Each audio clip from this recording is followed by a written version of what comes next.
Bienvenidos a esta guía técnica sobre Thermomix TM31. Somos Kelatos Informática, expertos en reparación técnica. Recogemos tu equipo a domicilio, realizamos diagnóstico gratuito y te enviamos presupuesto antes de reparar. Sin llamadas, sin desplazamientos.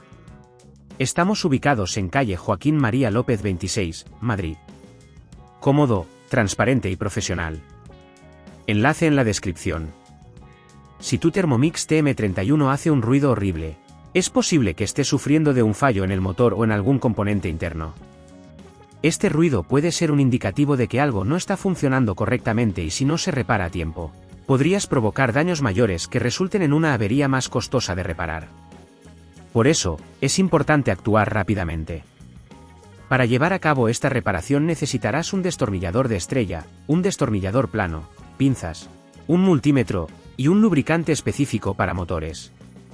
Ahora, pasemos al paso a paso técnico para solucionar el problema.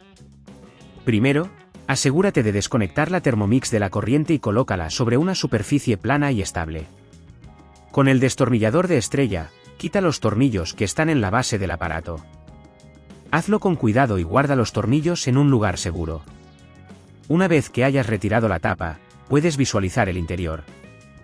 Localiza el motor, que suele estar en la parte inferior. Es posible que encuentres restos de alimentos o humedad, lo que puede estar causando el ruido. Para extraerlo, desconecta los cables con las pinzas, asegurándote de recordar cómo estaban conectados. Toma nota de la posición de cada cable para facilitar la instalación del nuevo motor. Retira el motor aflojando los tornillos que lo fijan. Aplica un poco de lubricante en las partes móviles del nuevo motor antes de instalarlo. Asegúrate de colocarlo en la posición correcta y fija con los tornillos que retiraste anteriormente. Recuerda no apretar demasiado para evitar dañar el componente.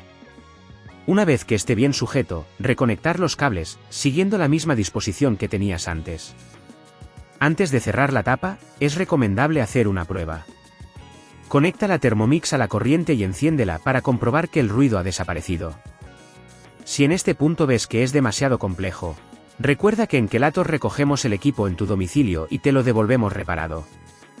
Ahora, si todo funciona correctamente, puedes proceder a cerrar la tapa y volver a colocar los tornillos en la base. Para evitar que el problema vuelva a ocurrir, es recomendable hacer un mantenimiento regular de tu Thermomix, limpiando cualquier residuo en su interior y asegurándote de que está bien ventilada durante su uso. Si no quieres arriesgarte a dañar tu equipo, en Kelatos lo recogemos, reparamos y devolvemos a tu domicilio en toda la península. Enlace en la descripción.